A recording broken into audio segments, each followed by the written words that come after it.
This is such a bittersweet sort of thing to do because it's really great to have this little reunion. Should have thought of this before we had a pandemic.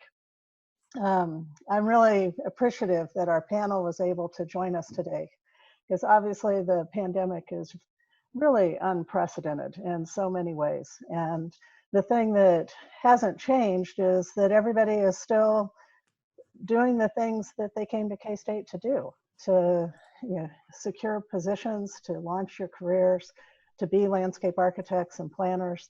And when I started thinking about what's going on right now and the way it's impacting the folks whose internships have been rescinded and permanent positions that some people have been able to secure and others kind of got caught midstream in the middle of all of this, it really reminded me of what happened during the recession. And the similarities are really striking because the economy was so robust when the people who are with us today started school, and we were boasting of tremendous employment rates, which is what we've been doing for the last several years. And then, just like students now, the rug was pulled out from under them. So I looked back through the list of alumni and thought about those who had been really resilient. And I thought it would be great if they could just spend some time with us and talk about how they survived and they thrived. And so we're going to keep things pretty simple today. I've asked them to tell you a little bit about their career paths and then also to give us some advice, and we'll have some time for them to answer questions. The folks who are with us today are Anthony Fox, so up in the upper left-hand corner of your screen, and he's currently located in Cambridge, Massachusetts at Reed Hildebrand. Anthony is also the current chair of our professional advisory board for the department. And John Perry, who is in Ann Arbor, Michigan at the Smith Group. And Annie Niesman is in Madison, Wisconsin at Spencer and Associates. And Heather Grogan is also in Madison, in the same house, I believe, as Andy. Upstairs. Found some distance. And she's at the Smith Group. So just a few technical things before we get started. If everybody would please mute your microphone. And we're going to record the panel. So if you know of people who aren't here who want to hear what we talked about, they'll be able to do that. And I'm going to recommend that you toggle to the speaker view so that the panelists will be visible while they're talking, because the nice thing is we're now over 40 participants, and I imagine we'll keep growing. And we're going to use the chat function to collect questions. So I'll watch the questions, and if there is something related to clarification, I'll break in and ask the panelists. Otherwise, we'll hold the questions to the end, but you can be typing them in the whole way through. So we'll start with some introductions. The panelists will give you a little overview of what their career path has looked like, and also tell you a little bit about themselves, so that if you haven't met them before, you can get a sense of who they are. And we'll start with Anthony. Hi guys, my name is Anthony Fox. I graduated in 2009 with the first non-baccalaureate master's degree class. When Stephanie asked me to join this panel, I feel like I had just a rush of memories and emotions that went back to that time, honestly. And I feel like I can really empathize with what you all are facing and feeling, and the nervousness and probably a lot of anxiety about what your future looks like. But I also feel like looking back on it and all the stories that we've seen from our colleagues and classmates, like there's a lot to be optimistic about.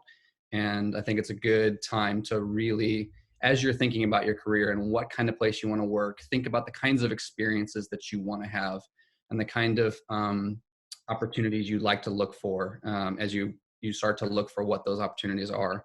I had my internship, my 8-month internship at Sasaki.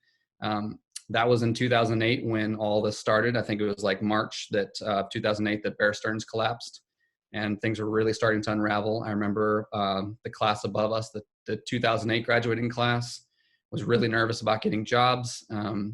I was really, really lucky that I had a faculty member, Rick Forsyth, helped me. He wrote a letter to a former colleague that helped me get my internship. So that got me to Sasaki in Boston. And my experience there while this whole thing was starting to collapse was kind of a wild run. I mean, we were losing work, not getting new jobs because, there's just not that many opportunities for new interviews. And I just remember like doing everything I could to try and make myself feel like I was a part of the firm, that I was a part of its ethos and its culture. I took a lot of principals to lunches. I asked a lot of questions. I poured through our archives. And I looked for the opportunities of what they kind of needed when I was there. And at that point, SketchUp had just come out and 3D modeling was the new thing. And so I found myself pouring into that and then translating that into building presentations probably way earlier than I should have been. It was a great experience for me. But I think that me really showing great enthusiasm during that period and staying in touch when I went back to school helped me to find myself in a position where they offered me a position back. And I remember getting there when I got there the first week, the previous week, they had a huge round of layoffs, and it was scary. It was challenging. But I also felt like, I'm in a position as the sort of cheapest new employee to do well here and work hard. And so I was stay at Sasaki for almost 7 years. And then John was there with me for 3 or 4 years, John. And then the two of us left with 8 of our colleagues, and the 10 of us launched a new firm called Dumont Jenks. And I was there with John for a period of about 3 years. And then due to some differences in the direction of the firm and kind of what we all wanted it to be doing, I'll put it that way, I left and went to Reed Hildebrand, and John went to Smith Group in Michigan. So I feel like the group we've got has had a whole range of experiences, from small firms to big firms to medium-sized firms. I'm now at a medium-sized firm, but all in private practice. So happy to offer any kind of perspectives we've got.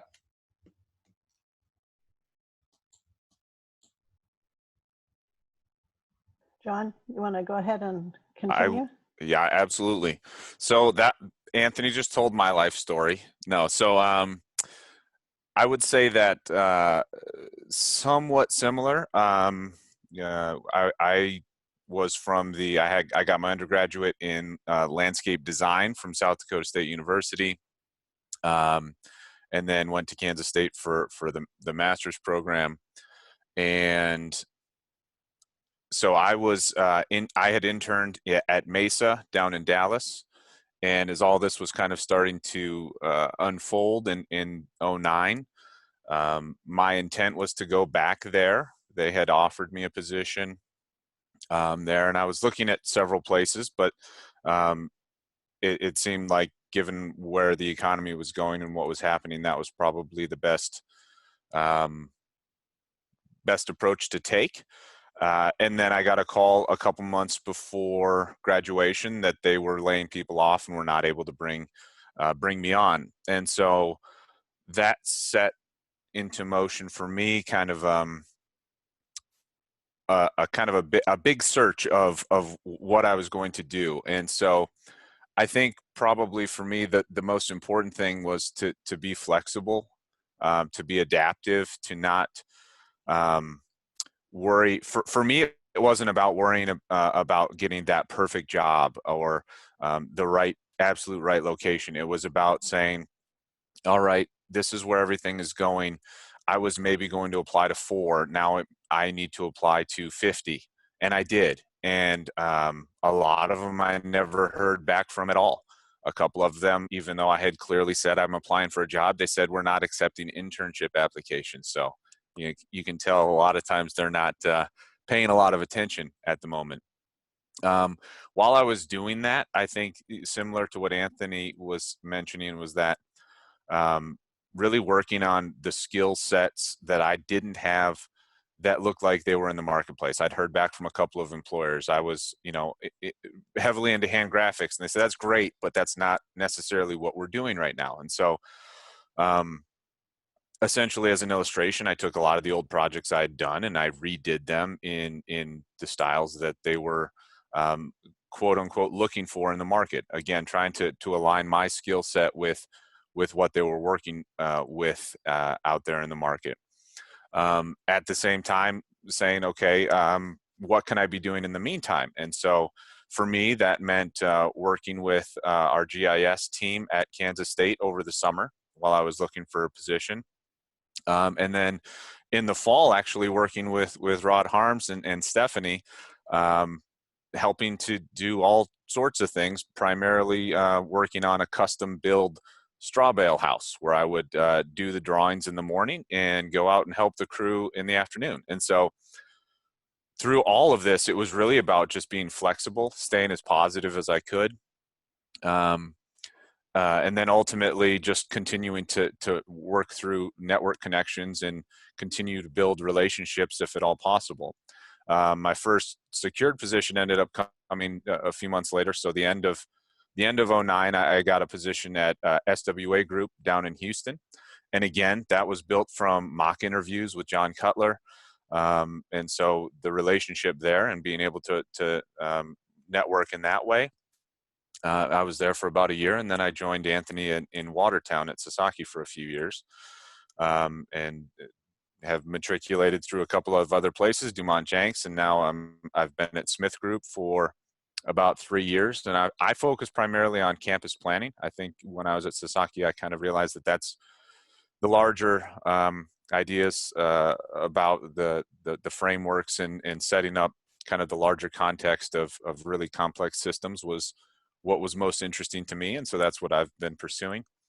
And a little bit outside of work, I'll be on mute here because I've got 3 monsters upstairs we've got a full house at the moment doing homeschool and working and all these things. So, but that's keeping us pretty busy and on our toes, but we're just adapting to that as well. So I would say overall, it's going to be completely different for everybody's situation and scenario. But I would just stress flexibility, not limiting yourself, and working on multiple things that you feel are going to give you the best opportunities to succeed in the marketplace.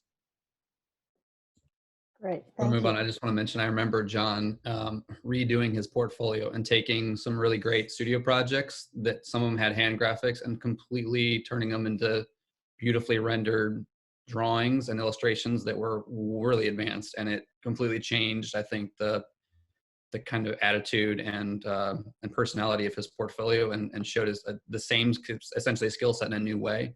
And I thought like that was a really good use of John's time to really kind of fine tune what the market was looking for at that time.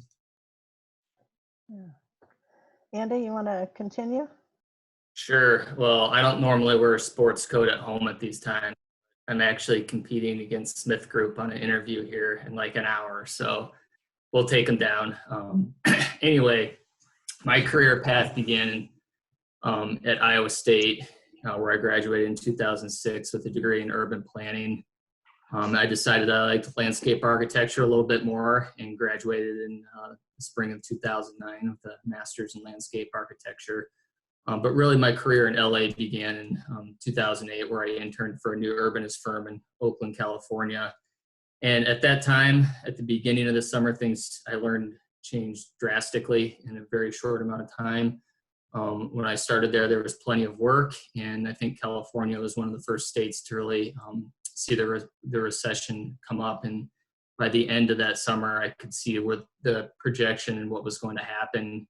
And I began kind of learning the ins and outs of the economy and how landscape architecture works. And by the time I had graduated from Kansas State, that firm went from about 20 or so people down to about 5. So my options for going back there were obviously limited, but coming back to school in the fall of 2008, I kind of realized what was happening, and I applied everywhere. And if nothing else, you'll get rejection letters left and right, but you get really good at cold calls, writing emails, and at least establishing some contacts through those methods. And something that I kind of focused in on, that I got a lot of help from Stephanie, actually, was looking at internships elsewhere where I wouldn't normally be looking, and kind of discovered a little branch of the National Park Service called HALS. It's the Historic American Landscape Survey, where I got an internship after I graduated, not necessarily what I wanted. I wanted a full-time job, but they offered me the position. And I remember I was on my way to Kansas City. They called me up and they're like, Andy, do you want a position in upstate New York? I'm like, is that the name of the town or is that a place? What is that? And I'm like, I have to think about it. And about 10 minutes later, I'm like, yeah, sure. But you just have to take those opportunities where they come and really just apply as much as you can to really get warmed up to the idea of being rejected a lot and getting those connections and moving forward. But shortly after that, after my internship of that summer, there's a brief moment of unemployment, and that's the hardest time. And that's what a lot of you might be going through right now. And you just have to realize that it will end eventually, and that's the hardest part, is not knowing when. But after about 5 months, I did find full-time work as a landscape architect in Omaha, Nebraska, that I made through my connections. And I got one of those connections was a fellow classmate who somehow caught wind of that, didn't want to move to Omaha, and directed me to that. So a little bit of advice is just stay in contact with all your fellow classmates, and in particular the classmates that graduated a year or two before you. They're going to be the people that you can reach out to that will know of any sort of job that might be coming up within their firm. From there, I worked in Omaha for about 2 years and moved to Denver, Colorado, where I worked at Norris Design for about 7 years. I had a brief hiatus from Norris at another firm, but that's a different story. But I'm now at Snyder & Associates here in Madison for the last 2 years. And just outside of work, I'm currently rebuilding a 1932 home, which is a process in itself. And just for an update for John Perry, I still ride my bike every day.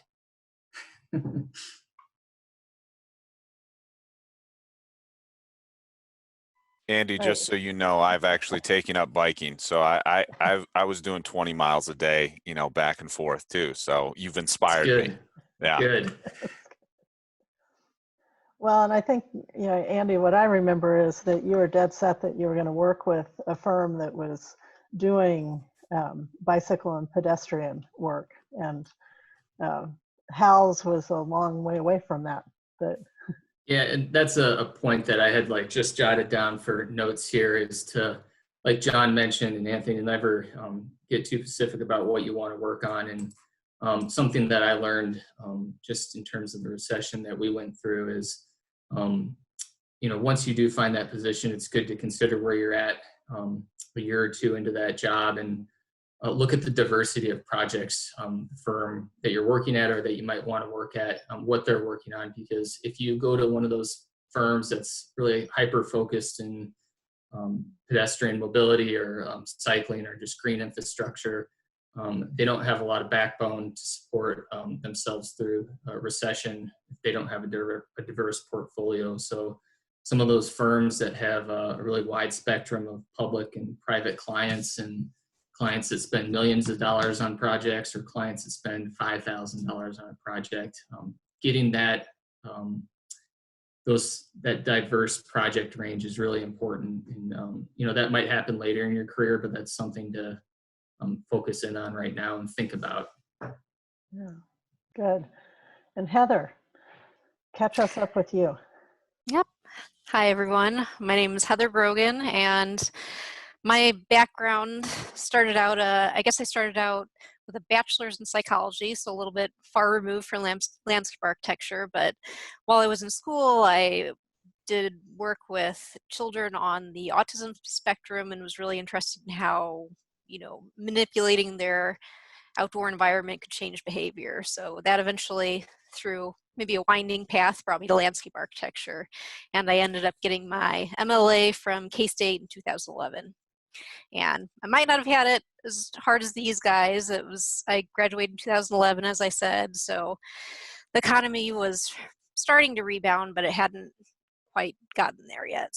So I struggled when I got out of school finding a job, and I applied with my portfolio, did a lot of work. I honed it into each of the different firms, did cold calls to follow up. So it's really hard when you're going through that not to take it personally. So I know that was a struggle for me and might be a struggle for some of you, but remember that this is a bigger situation going on, and don't let it get you down or doubt yourself. So I eventually ended up moving to Denver with Andy. If you didn't pick up, we're actually married and both living in Madison. And eventually I found a position at a small architecture firm. How that happened, it was kind of just coincidence.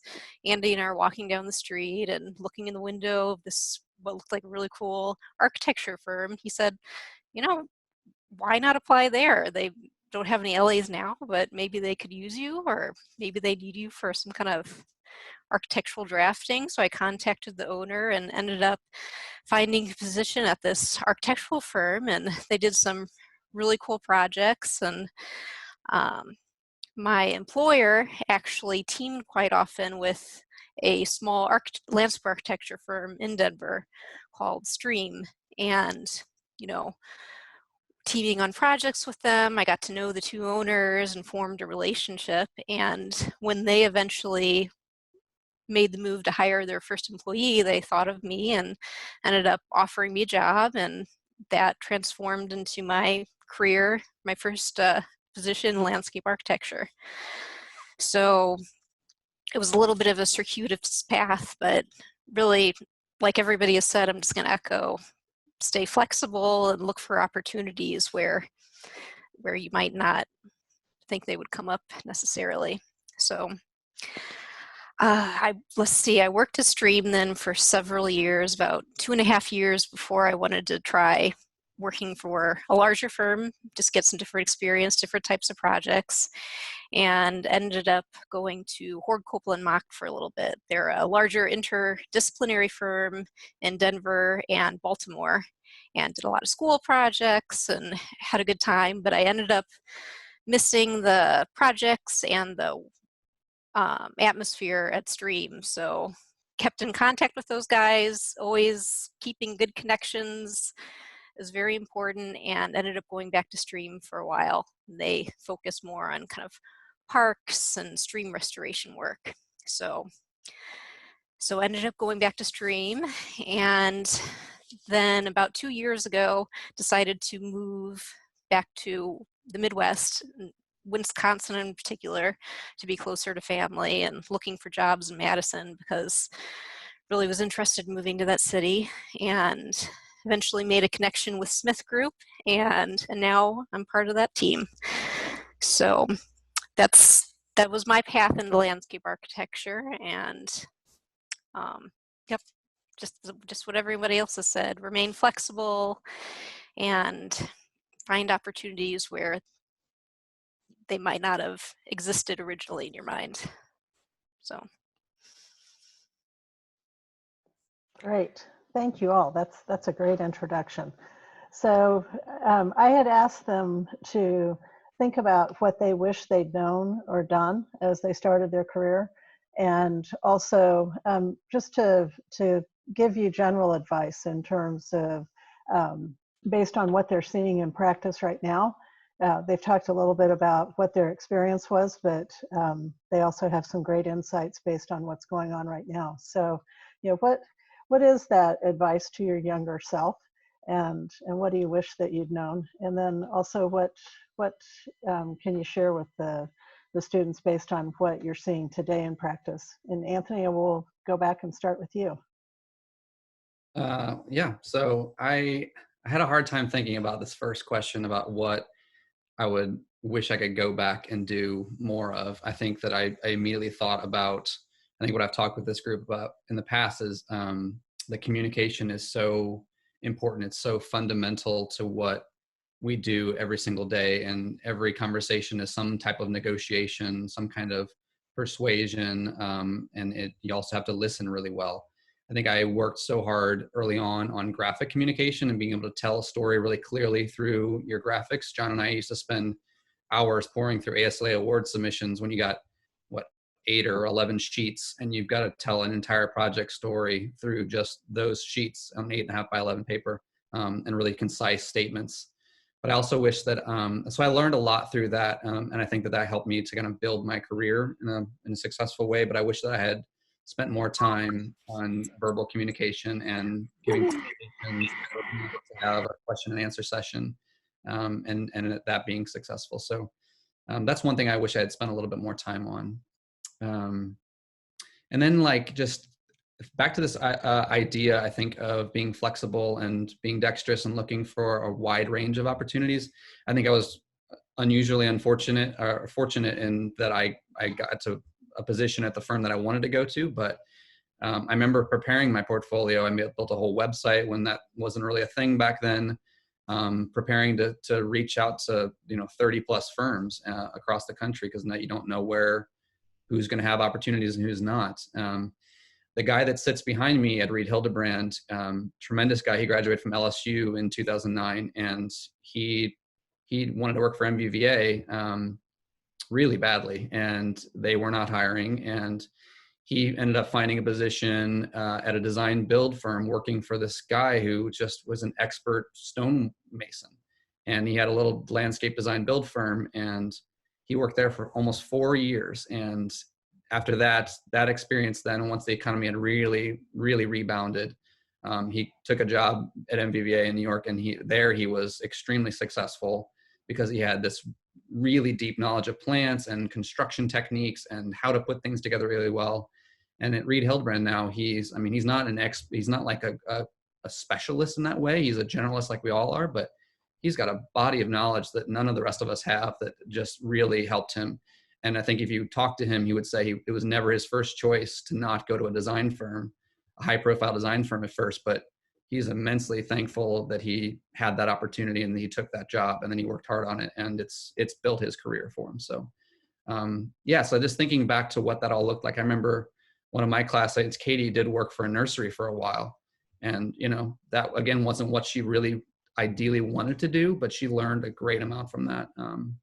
And so again, thinking about what opportunities you can find, and thinking a little more holistically, private, public, even design build, nurseries, that kind of stuff, some things that would have an impact on you later on if things do come back to full speed, would be great.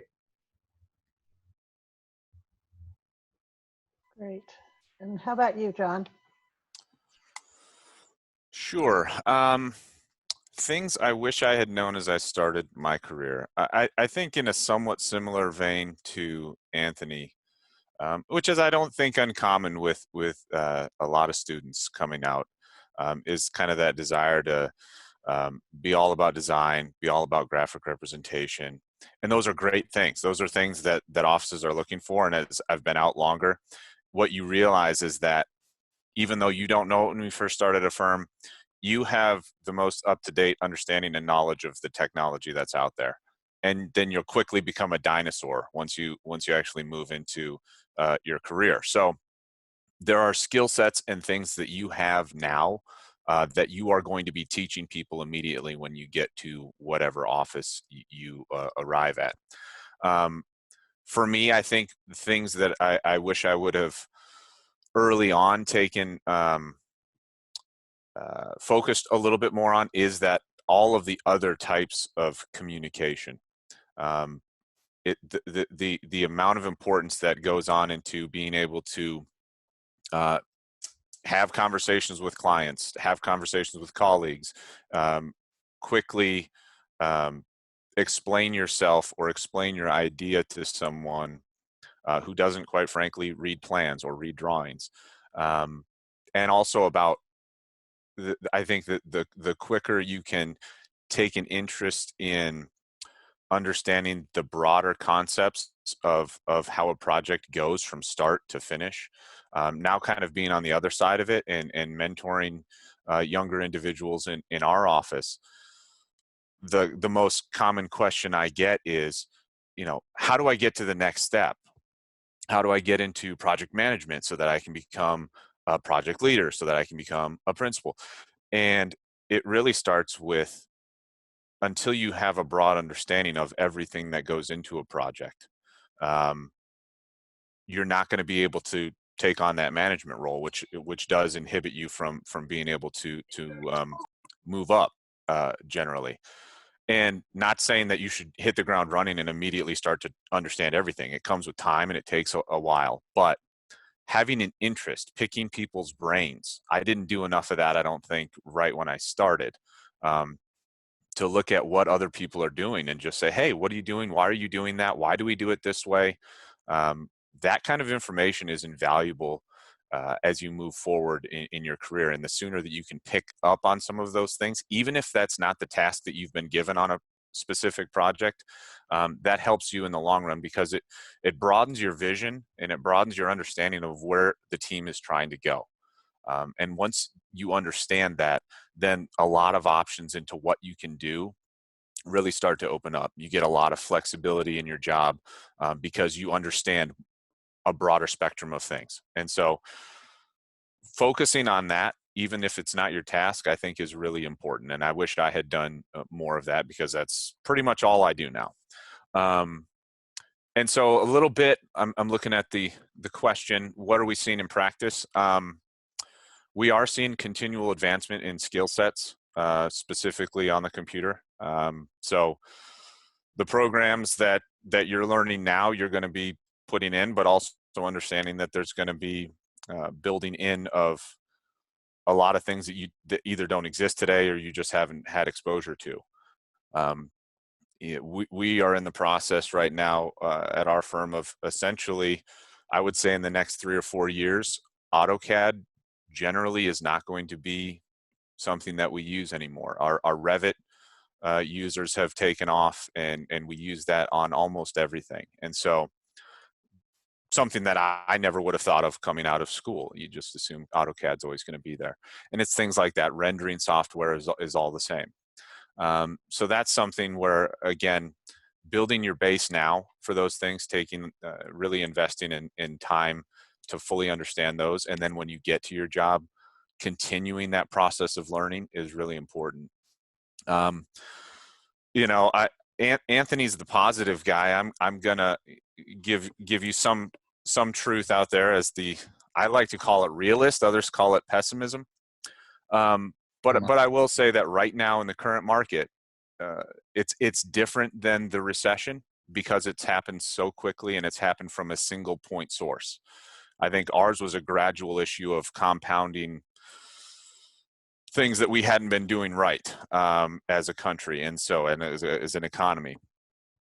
So I am hopeful that this bounces back more quickly. But the difference between that is that many firms have not had the opportunity to effectively right size over a period of a year or 2 years, or seen this coming, or work to diversify.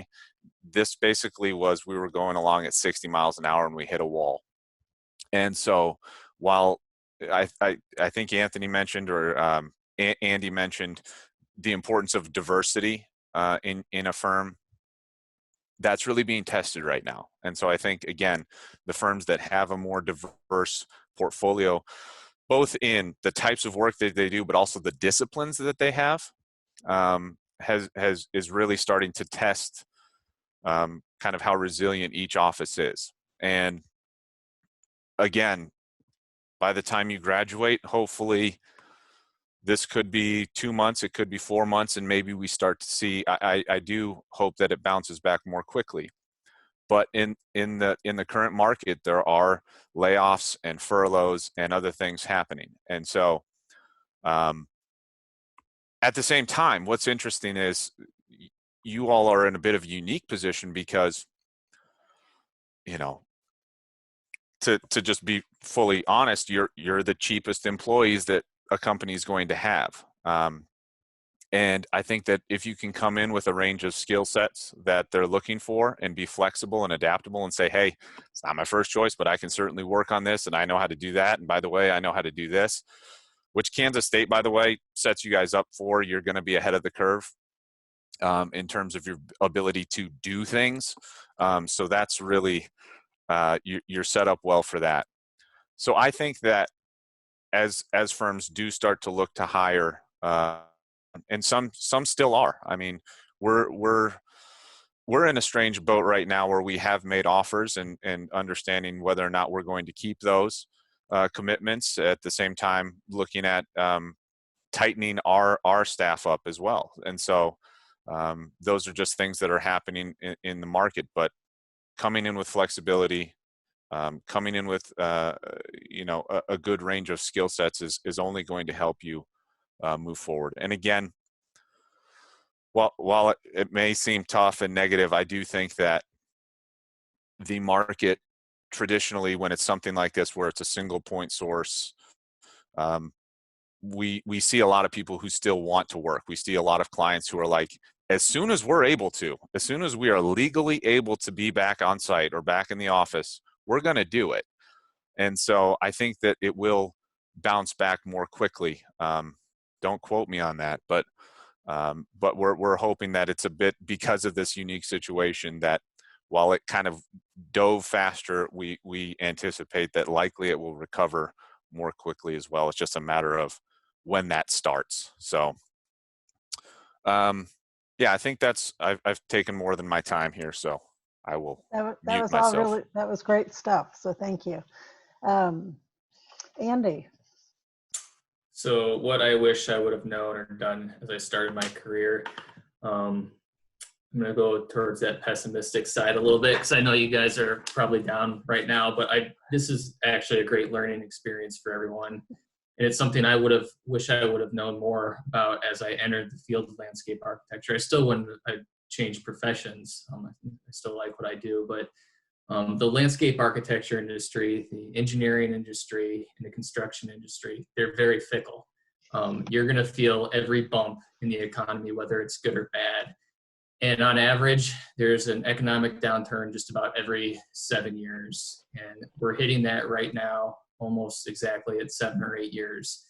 And I think, you know, the economy started to return about 2012-ish, and we're obviously going through that right now. A little bit different situation, obviously, but in the end, I think this makes everyone a little bit stronger when you come out and you've gone through this. You know how to deal with it, and you've experienced it. And just to kind of echo on some of the things that Anthony and John have already said, you know, when you first do get a job, you just really have to be a sponge. You have to accept whatever task someone gives you and take that on.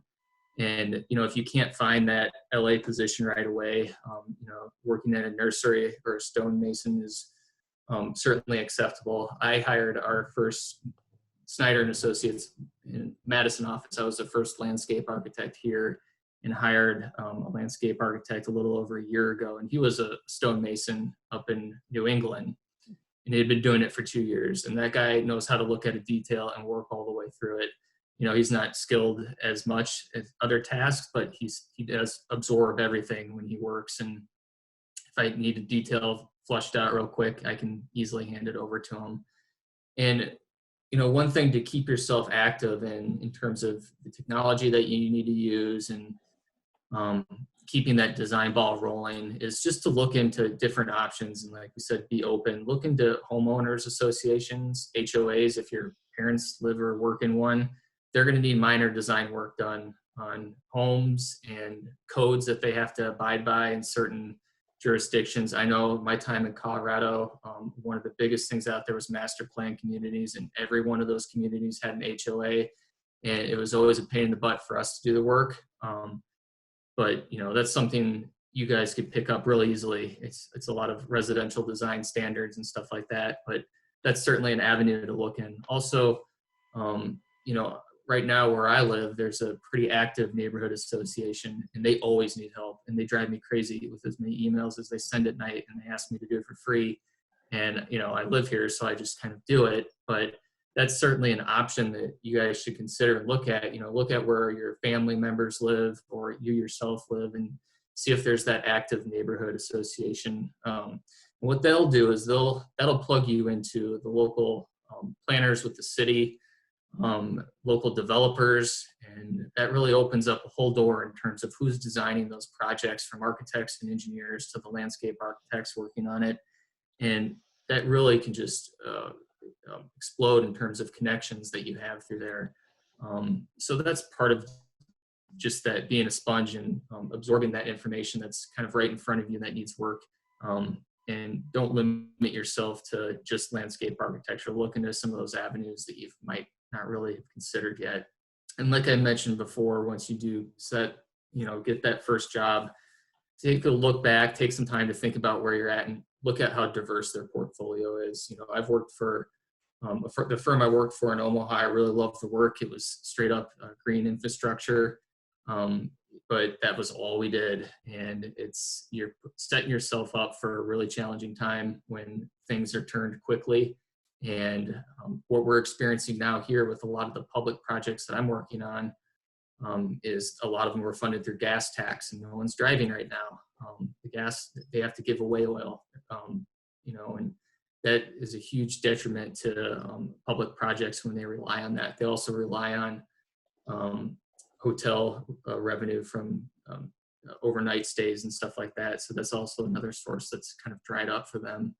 And also what John mentioned, look at the disciplines that they work in.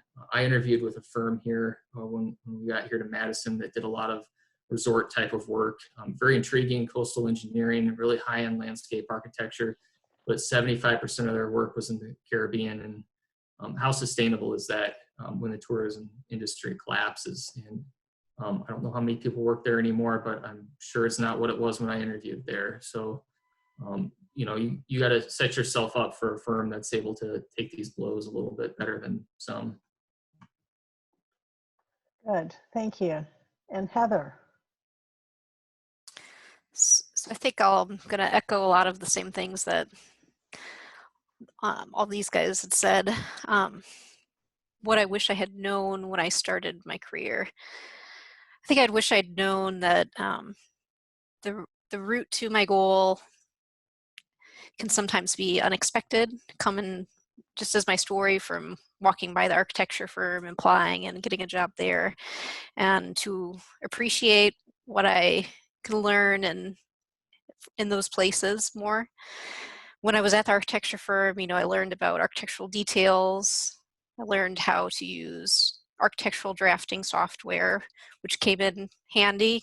Just as John had said, Smith Group's moving towards doing a lot of their work in Revit. So I already had that background, and it also helped me when I was applying to Hord Koppel & Macht, which is an interdisciplinary firm with architects, landscape architects, and interior designers. So just having that diverse background, which I did plan on picking up, but the opportunity presented itself, ended up becoming a positive.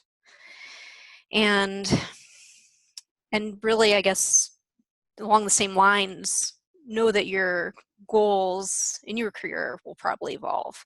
When I first graduated, I was just so intent that I would go into the healthcare field because of my background in psychology and working with children on the spectrum. And then I ended up getting this job at Stream Landscape Architecture, and I really loved it. I found out that I love working on public spaces and parks and designing places that I can use and I can see other people use, and it was hugely satisfying, and I loved the experience, and it brought me to where I am now. So there's just so many routes to a career that you might not even know exist. To stay positive while you're searching, if you're having trouble getting a job, I know it's important to stay busy and fulfilled in other ways. For instance, I did some landscape maintenance work while I was searching, which helped me learn more different plant species. And I also taught after-school science programs for elementary students, which was fun. And as a funny kind of turnaround, I ended up renovating one of the site of one of those schools later on when I was working for Hord Koppel & Macht. So it's a small world, and you never know where you're going to end up making connections, and appreciate that. Oh, I know it's probably hard to appreciate that while you're going through, these down times, but know that you'll find connections in the strangest places. So, and then I guess the other part of that question was, what are people looking for right now in practice? And, by nature, landscape architects, I think we have to know a little about a lot. And we also can be experts in, different graphic programs. And just like Andy said, I think good advice is to be a sponge and, pick up learn from who you're working with, and also don't be afraid. So I know my first job, I kind of took on everything I could. It was a small firm, so I had a chance to work on proposals, which as a first job working for a small firm, it may not have been the sexy large firm that I had dreamed of, but I learned so much and it was a great opportunity. I was able to work on proposals, do construction administration, which ended up helping my design skills. So all of that was a great experience. And so I guess be flexible, don't be afraid to try something new, and know that you're going to make mistakes. I've made plenty of mistakes in my career and I remember them and I learn from them. So don't let fear of making the mistake hold you back. So I think that would be my advice. But I know we're getting short on time, so I guess I'll go ahead and open it up then. Great. Well, those were all really good reflections on where you've been and what you are experiencing now. And if you have been looking at the chat, you see that there's a burning question, which is there a wrong time to apply for jobs? And it does seem strange to be asking people for work now when we're clearly in a economic whirlwind, and we know that firms are struggling. But does that mean that students should not be pursuing jobs with the same sort of enthusiasm that they would have been? I would absolutely not apply right now. I'm just kidding. No, I would say this. I think that everyone understands the situation, and so I think if you send in an application, no one's going to be like, "What's wrong with this person?" So I would say absolutely continue to send out, whether it be an internship, whether it be a position, send out anything that you have. I think one of the ways you could do it is to really focus on that cover letter, and just really help them to understand that you know what's going on. You are flexible. Here's what you would bring to the table. But at the same time saying, I completely understand that this is a unique situation. To me, the more important thing is it doesn't do you a lot of good to submit to 50 places and then not follow up. I think that's probably one of the hardest things to do, but it's one of those where you have to make sure that you're finding those appropriate times to stay connected and stay in touch. It doesn't mean send it in and then 2 days later give them a call and say, why haven't you, there's a lot going on. And even in a good economy, there's a lot going on. But whether it's a week or 2 weeks, or trying to find that person who's going to write you back and then establish a kind of a system of checking back in. Okay, is it appropriate if I call you back in a month or send you a note? Just be consistent with it, knowing that every firm and every person within that firm works at a slightly different pace. But to me, there's nothing wrong with sending it in. But if you want to be successful, you need to really follow up, and become a face and a voice behind a letter. It's very easy to throw away a letter. It's harder when you've had 2 or 3 conversations with someone, and also 4 months from now when they say, hey, things are turning around and we do want to start looking at hiring, that's going to pop into somebody's mind more quickly than one letter that you never followed up on. So I would say consistency, following up, those are the important things when you do reach out. Yeah. John, let me ask a quick question of John, since you're in you and Heather are at a place that has a big HR component. And I would imagine that Smith Group looks for applicants to send their materials to the HR people through that pipeline. How do you feel about, like you now have 44 people who are going to contact you? That's what Neil Kessler said. He said, now everyone's going to contact you, John. I was like, oh, that's all right. That's right. No, just give him Neil's name. But absolutely, yeah. But seriously, is it wrong? Is it right to pursue individuals in an office when they've made it really clear that they want you to apply to HR?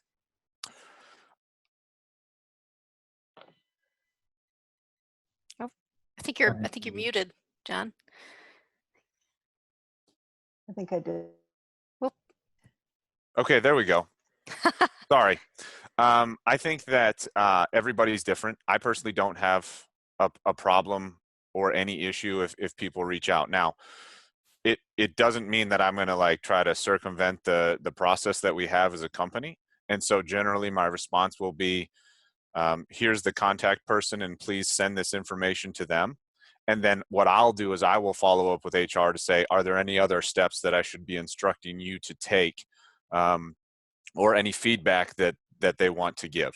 And so some people might bristle at that. I don't have an issue, but I will, as a lot of companies generally will follow protocol to say, thanks for reaching out. You know, here it is. What I will say is that if it's really strong stuff, I'll forward it on and be like, hey, we should talk about this. You know, so for me, it can't hurt. And a lot of times they'll say, hey, you know, you'll send it to both places or something like that, or send it to HR, but CC the individual. But the other thing is, if you have a contact, an alum or whatever it is, you know, you can kind of informally reach out and be like, hey, what's the best approach here? What should I do? So that you're not just kind of smacking them with it off guard. So. Good. Anthony, I jumped in front of you.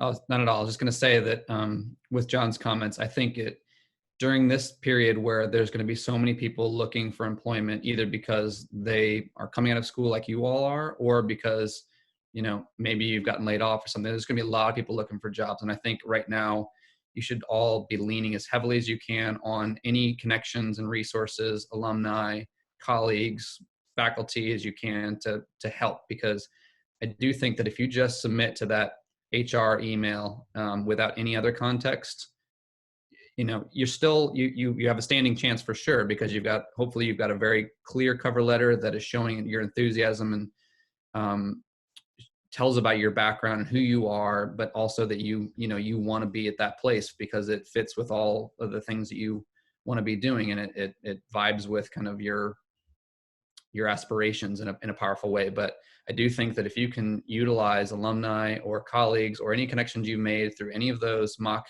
interviews, portfolio days, any of that, that just helps so much more, as John mentioned, because if you've had a couple conversations, even if it's through email, it's so much more powerful than just it showing up in an inbox with just the cover letter and the portfolio, that someone that's at that practice could speak to it. Or that, you know, the older I get, I just feel like the smaller this industry feels. And all of us on this panel have worked at numerous firms at this point. And we're 10, 11 years out of school. So we all know people at so many different firms that have worked at other firms that have, and we all try to maintain good relationships because it's a very small industry. And so, you know, if you're interested in 3 or 4 firms, if you've got a connection with someone that may have worked there in the past, or, you know, someone that does work there, reach out. You never know who they would be happy to write, you know, a letter of recommendation for. So yeah, just lean hard on any resources and connections you've got, because that'll help a lot. And just to second that, when you turn your portfolio over to one of your connections at one of those existing firms, or, you know, where you have those connections at a firm, that person, your colleague, your former classmate, they're going to speak highly of you. I mean, so long as you've got decent work, but that takes a lot of the burden off you too, where someone else out there is kind of doing the legwork, which helps out a lot. And that's how I got to where I was at Denver. I had a fellow classmate, actually someone that graduated after me, but was working at that firm, and said, hey, Andy, we're hiring. This will be our first hire since me in 2 or 3 years, but you have a portfolio I could put on top of the stack and talk to HR. And that's how it happened. And I didn't really have to do a lot of work to get that, to start that conversation, but had to keep the momentum going, like John said, with following up with phone calls and not just falling off the that communication link there. Great. So one last question. Have any of your offices hired anyone in the past couple of months? And if so, did they start remotely? And what advice do you have? Because we do have some folks who have jobs, but they will be starting remotely. So how do they go about getting integrated into the office culture? Our office has continued to hire. We are in an unusual perspective here that we, for the next 6 months, continue to have more work than we have people to do the work. I don't, but if 3 or 4 of those projects slow down, then we're in a very different situation. But we continue to hire right now. The firm feels pretty safe about that. And the folks that have joined us, we've just mailed them computers to their new spot, and we have assigned mentors to each of them. So that's beyond the project team. So everyone gets introduced and has lots of conversations over Zoom calls like this. And then we've got basically a mentor assigned to each one, or 2 mentors, I should say, to each new employee, that's helping them to understand the firm's background, the projects, the current project loads, and then, the range of questions that come with the new software and all that stuff. So far we've found it to be pretty successful. I think just being able to video chat with one another and be able to chat through instant messaging has been a pretty great thing so far. So hopefully we'll be able to get back together and get our culture going again in a more physical way. But so far the video connections have been good. Yep, there's been a few new employees who started during these strange times in my office, and I know just you get on a project team, start working on a project, so take every opportunity you have to reach out and talk to your project team, video chat, IM, and that really, you'll start making those personal connections and start to feel like you're part of the firm and part of a team. So. Well, I know that Andy needs to jump off so he can go beat out Smith Group for a job. Yep. Good luck, Andy. Won't need it, John. I really appreciate everybody's time. Thank you so much. It really is wonderful to see our alums, and it's great to see so many people online. So thanks. Stay safe, be well, and let's not wait for another pandemic to get together, okay? Sounds good. Stephanie, thank you so much for having us and putting this on. And best of luck to you, because I know that school administrators, faculty, it's hard. And so what you guys are doing and going through is tremendously difficult, and we have a great amount of respect and sympathy for what you're going through right now. So, but thanks for continuing to guide the ship. Well, and thank you for your support. Okay, take care, everybody. Thanks, guys. Thank you. Good All luck, right. guys. Thanks. Bye. Right.